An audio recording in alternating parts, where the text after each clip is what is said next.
This program is sponsored by Thrill City, Hyderabad. నమస్తే, welcome to four sides TV. నేను మీ సంపత్ కుమార్. ముందుగా bulletin headlines చూద్దాం. తెలుగు రాష్ట్రాలకు కేంద్ర బృందాలు, వరద ప్రభావిత ప్రాంతాల్లో పర్యటన.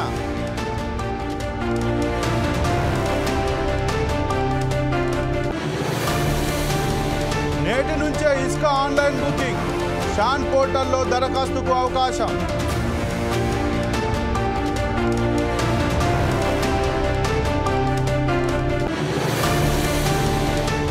ఇవాళ గుంటూరుకు జగన్, నందిగం సురేష్కు పరామర్శ.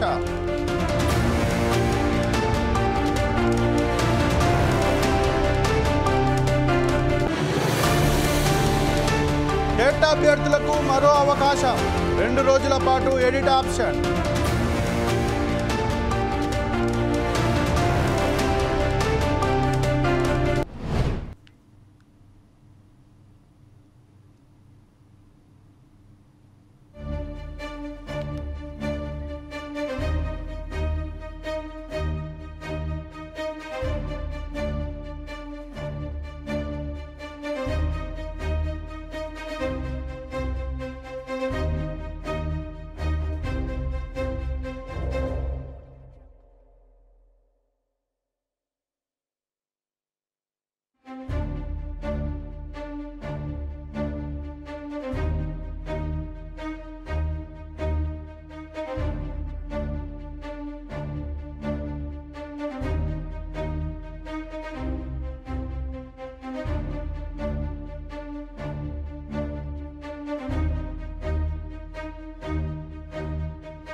ట్యాంక్ బండ్లో నిమజ్జనానికి గ్రీన్ సిగ్నల్ ఇచ్చింది తెలంగాణ హైకోర్టు. ప్రతి ఏటా నగరం నలుమూలల నుంచి భారీగా తరలివచ్చే వినాయకులు హుస్సేన్ సాగర్లో నిమజ్జనం చేస్తుంటారు. ఖైరతాబాద్ గణేశుడి నుంచి వీధుల్లో ఏర్పాటు చేసే చిన్న చిన్న బొజ్జ గణపయ్యలను కూడా సాగర్లో నిమజ్జనం చేస్తారు. కానీ ఇప్పుడు ఆ సంప్రదాయానికి ఈసారి ఫుల్ స్టాప్ పడుతుందని భావించిన వేళ హైకోర్టు ఊరటనిచ్చింది. ఈ సంవత్సరం కూడా హుస్సేన్ సాగర్లోనే వినాయక విగ్రహాలను నిమజ్జనం చేసుకోవడానికి అనుమతించింది. పిటిషనర్ కోర్టు ధిక్కరణపై ఆధారాలు చూపించలేకపోవడంతో ఈ మేరకు కోర్టు ధిక్కరణ పిటిషన్ను తిరస్కరించింది. గతంలో ఇచ్చిన ఆదేశాలు పాటించాలని హైకోర్టు సూచించింది. నిమజ్జనం చివరి సమయంలో ధిక్కరణ పిటిషన్ సరికాదని హైకోర్టు అభిప్రాయం వ్యక్తం చేసింది.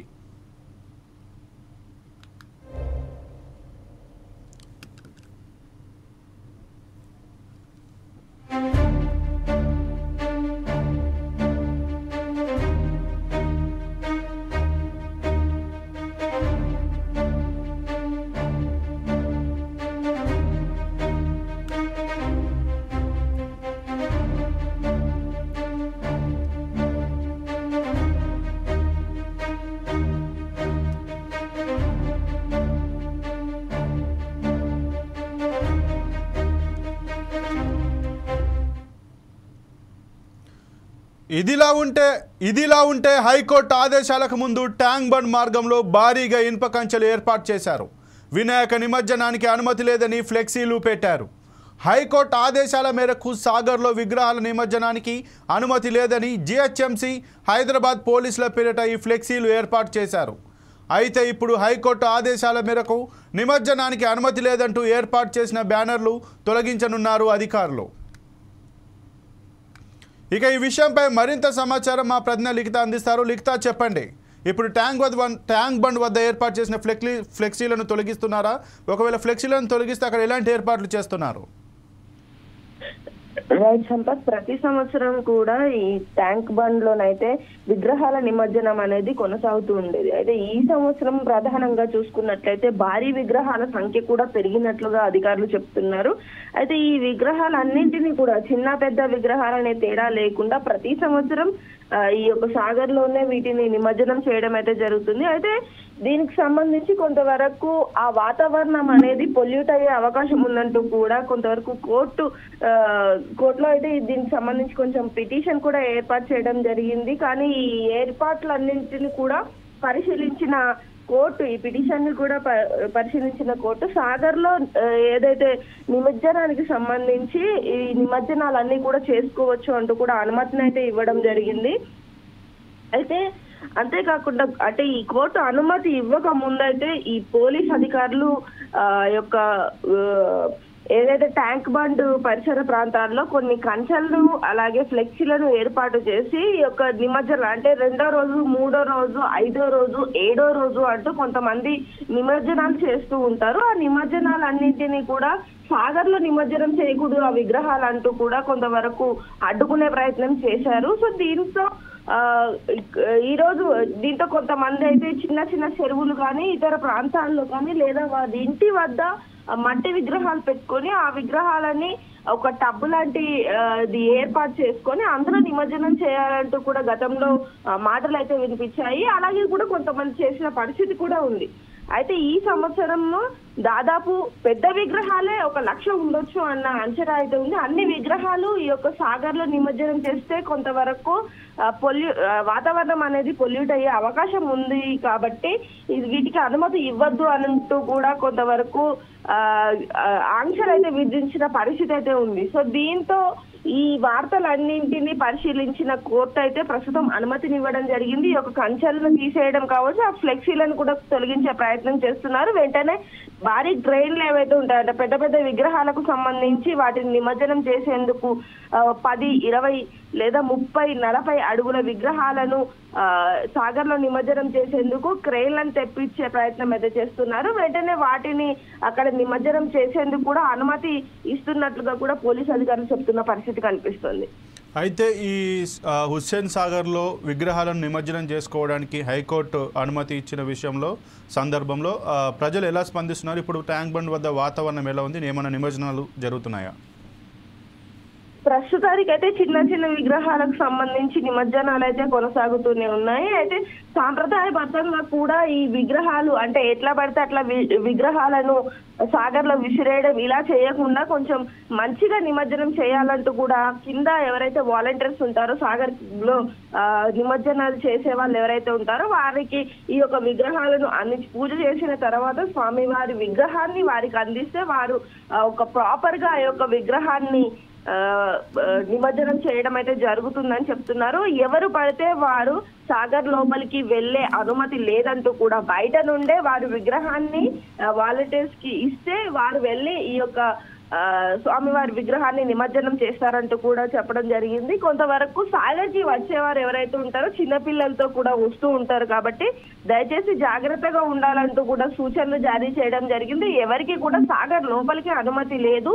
ఈ యొక్క సాగర్ ఏదైతే గేట్స్ ఉంటాయో దాని బయట నుండే వీరు విగ్రహాన్ని ఇవ్వాలి. ఆ తర్వాత వాలంటీర్ వచ్చి దాన్ని తీసుకొని దాన్ని నిమజ్జనం చేయడం జరుగుతుంది. ఇంకా క్రెయిన్లు పెద్ద పెద్ద భారీ క్రెయిన్లను కూడా ఏర్పాటు చేయడం జరిగింది. అలాగే ఖైరతాబాద్ వినాయకుడు అలాగే బాలాపూర్ కు సంబంధించిన వినాయకుడు కూడా ఈ ప్రాంతంలోని నిమజ్జనం అవుతారు కాబట్టి వీటికి సంబంధించి కూడా కొన్ని క్రెయిన్లను కూడా ప్రతి సంవత్సరం ఏ విధంగానైతే క్రెయిన్లను ఏర్పాటు చేస్తారో ఈ సంవత్సరం కూడా ఆ విధంగానే క్రెయిన్లను ఏర్పాటు చేస్తారు. కానీ కొంతవరకు ఆలస్యంగా ఈ క్రెయిన్లు రావడం అయితే జరుగుతుందనే విషయం క్లియర్ కట్ గా అర్థమవుతుంది.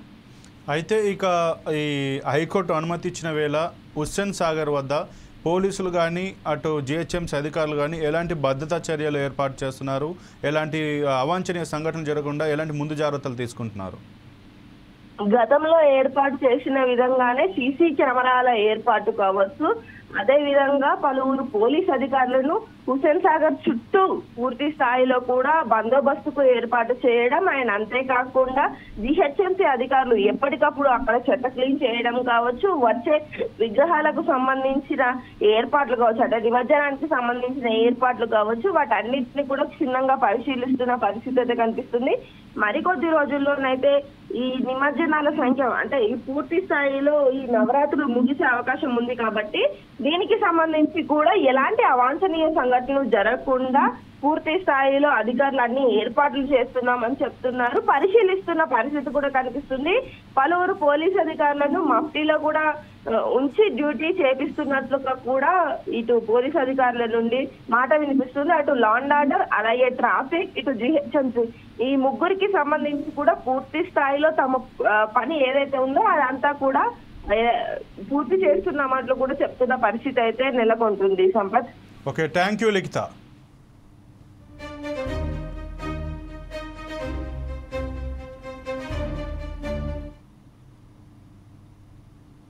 టెట్లో మార్కులు, హాల్ టికెట్, ఇతర వివరాల సవరణకు పాఠశాల విద్యాశాఖ మరో అవకాశం ఇవ్వనుంది. డిఎస్సి ఫైనల్కి విడుదలైన నేపథ్యంలో పలువురు అభ్యర్థులు టెట్ వివరాల తప్పులను సవరించుకోవాలని కోరుతున్నారు.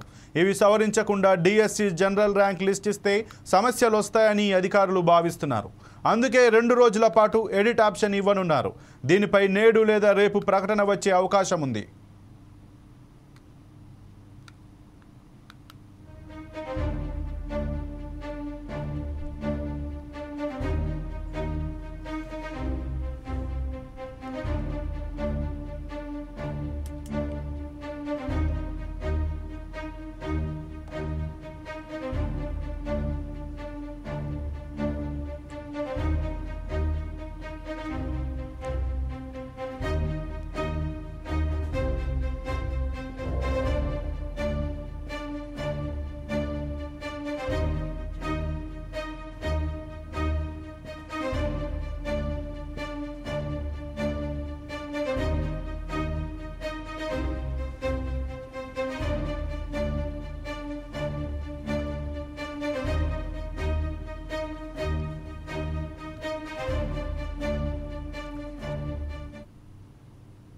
ఇవాల్టి నుంచి ఇసుక ఆన్లైన్ బుకింగ్స్ ప్రారంభం కానున్నాయి.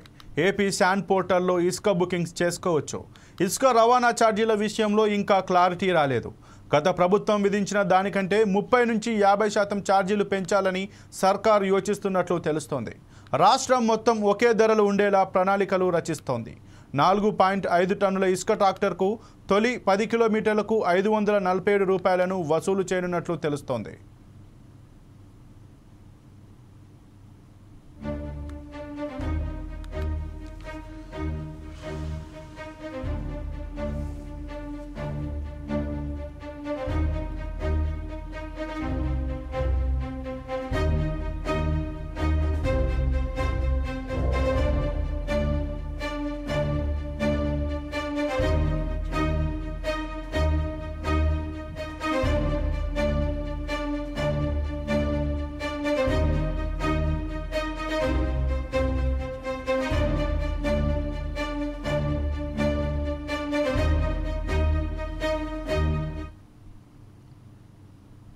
మాజీ సీఎం వైఎస్ జగన్ ఇవాళ గుంటూరు వెళ్లనున్నారు. టీడీపీ ఆఫీస్, చంద్రబాబు నివాసంపై దాడి కేసులో అరెస్ట్ అయి గుంటూరు జైల్లో ఉంటున్న మాజీ ఎంపీ నందిగాం సురేష్ను ఆయన పరామర్శించనున్నారు.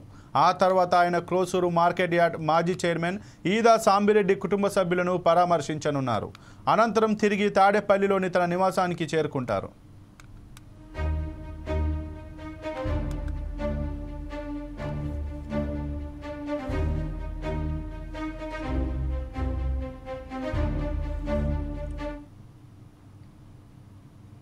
తెలుగు రాష్ట్రాల్లోని వరద ప్రభావిత ప్రాంతాల్లో ఇవాళ రేపు కేంద్ర బృందాలు పర్యటించనున్నాయి. కేంద్ర హోం మంత్రిత్వ శాఖ సంయుక్త కార్యదర్శి అనిల్ సారథ్యంలో 2 బృందాలు ఏపీకి రానున్నాయి. ఇవాళ కృష్ణా, బాపట్ల, రేపు ఎన్టీఆర్, గుంటూరు జిల్లాల్లో పర్యటిస్తాయి. కేంద్ర హోంశాఖ జాయింట్ సెక్రటరీ కీర్తి ప్రతాప్ సింగ్ నేతృత్వంలోని బృందం తెలంగాణలోని ఖమ్మం, మహబూబాబాద్ జిల్లాల్లో పర్యటించనుంది.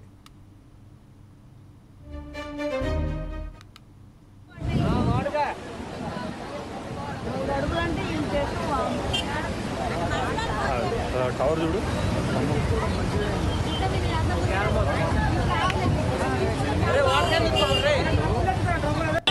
ఇంత పాటు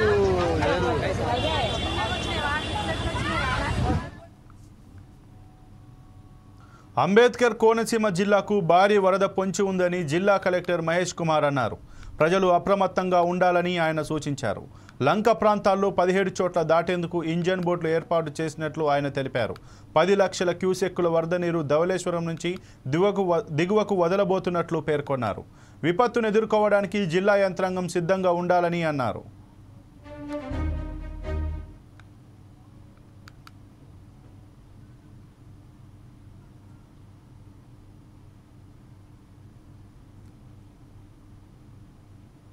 పెరుగుతున్నాయి. ఇట్లా ర్యాపిడ్ పేస్. సో ప్రస్తుతానికి right now we are around 7.5 lakh cusecs release చేస్తున్నారు మనకి ధవళేశ్వరం బేసిన్లో. సో మన ఫోర్కాస్ట్ ఏంటంటే next by this day and by evening at around 6 or 7 will be touching 10 lakh cusecs. అంటే 10 lakh క్యూసెక్స్ అంటే మన పార్లెన్స్లో it's around first level warning. So రేపు మార్నింగ్ 6 o'clockకి we might be touching around second level warning. So 13 lakh cusecs reach అయ్యే chance ఉన్నాయి. So మనకి కంపారిటివ్గా ఇప్పుడు ఎలా అయితే మనం కంపేర్ చేసుకుంటున్నామో భద్రాచలంలో ఉన్న లెవెల్స్ని బట్టి మనకి ఒక 8 hours ఆ ఫ్లో అంతా కూడా మనకి డౌన్ ధవళేశ్వరం నుంచి డౌన్ క్రాస్ ద రివర్ వస్తుంది. సో ఆ లెవెల్స్ అనేది చెక్ చేసుకుంటే pass for next 48 hours it is very crucial for hours. So I would request all the people in Konaseema జిల్లా, డాక్టర్ బిఆర్ అంబేద్కర్ కోనసీమ జిల్లాలో ఉన్న అందరి ప్రజలకి ఒకటే మనవి అండి. సో నెక్స్ట్ 48 hours మనకి ఫ్లడ్ లెవెల్ కొంచెం రైజ్ అవుతుంది. సో అందరూ కొంచెం అలర్ట్గా ఉండాలి. మెజారిటీ ఆఫ్ ద ఆస్పెక్ట్లో మనకి ఎక్కడెక్కడైతే లంక గ్రామంలో ప్రజలందరూ ఉన్నారో వాళ్ళందరినీ ముఖ్యంగా ఉద్దేశించి చాలా క్రూషియల్. సో మన జిల్లాలో ఇప్పుడు already we have got data 3 feet కంటే ఎక్కువ ఎక్కడెక్కడైతే గణేష్ ఐడల్స్ని మనం ఏర్పాటు చేసుకున్నారో కమిటీల ద్వారా అవన్నీ కూడా డేటా తెప్పించి ఎక్కడ పడితే అక్కడ ఇమర్షన్ చేయకుండా స్పెసిఫిక్ లొకేషన్స్లో ఇమర్షన్ చేయాలని చెప్పేసి ఆదేశాలు ఇవ్వడం జరిగింది. సో ఎక్కడైతే మనకి బండ్ వీక్గా ఉందో, డెప్త్ ఎక్కువ ఉంటుందో, ఎక్కడైతే మనకి వర్పులు సుడిగుండాలు ఫామ్ అవుతాయి, ఇలాంటి ప్లేసెస్ని కాకుండా సేఫ్ పాయింట్లో దాన్ని ఇమర్స్ చేయాలి. ఆ పాయింట్స్ కూడా ఐడెంటిఫై చేసి concern mandal level officials designated పాయింట్స్లోనే ఆ గణేష్ నిమజ్జనం జరగాలని చెప్పేసి ఇంకో 1-2 hours అక్కడ ఇండికేట్ చేయడం జరుగుతుంది. So I would request all the concern public, మీరు ఎక్కడైతే గణేష్ నిమజ్జనం చేయాలనుకుంటున్నారో దయచేసి మేము డెసిగ్నేటెడ్ పాయింట్స్లో ఏవైతే చెప్పామో ఆ డెసిగ్నేటెడ్ పాయింట్స్లోనే మీరు ఇమర్షన్ చేయాలి. అక్కడ ఎలాంటి సౌకర్యాలు ఏవైతే కావాలనుకుంటున్నారో క్రెయిన్స్ కావచ్చు. డాక్టర్ బిఆర్ అంబేద్కర్ కోనసీమ జిల్లా రామచంద్రపురంలో CM Chandrababu, deputy CM Pawan కళ్యాణ్లకు పాలాభిషేకం చేశారు. వరద బాధితులకు అందిస్తున్న సహాయానికి కృతజ్ఞతలు తెలుపుతూ ఈ కార్యక్రమం చేపట్టారు.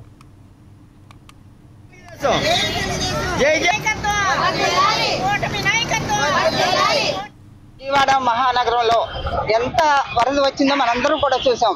చాలా ప్రజలందరూ కూడా, విజయవాడ నగర ప్రజలందరూ కూడా ఈ వరదలో చిక్కుకుపోతే ఏమైపోతారని మనందరం కూడా చాలా భీతిల్లిపోయి చాలా ఇదిగా ఫీల్ అయ్యాము. ఒకటి ఏంటంటే వరద రావటం అనేది చాలా విపత్తు, అది పెద్ద ప్రమాదమే. కానీ వచ్చినా కూడా ఈరోజు చంద్రబాబు నాయుడు గారు ప్రభుత్వం ఉండబట్టి ఈ ప్రభుత్వంలో ఎన్నో పనులు ఆయన చేసి ఉంటున్నారు కనుక గతంలో ఉదుగు తుఫాన్ చూసాం, అదే విశాఖపట్నంలో, అది 10 రోజుల్లో మొత్తం చక్కబెట్టేసి ఆయన రాగలిగారు. అంటే అంత మంచి నాయకుడు ఎన్నుకోవడం ప్రజలందరూ అదృష్టం. ఈరోజు వరద రావడం అనేది చాలా బాధాకరమే. కానీ ఈ వరదలో చంద్రబాబు గారి నాయకత్వం ఉండబట్టి ఈరోజు విజయవాడ నగరం ఎలా ఉందో మనందరం చూసాం.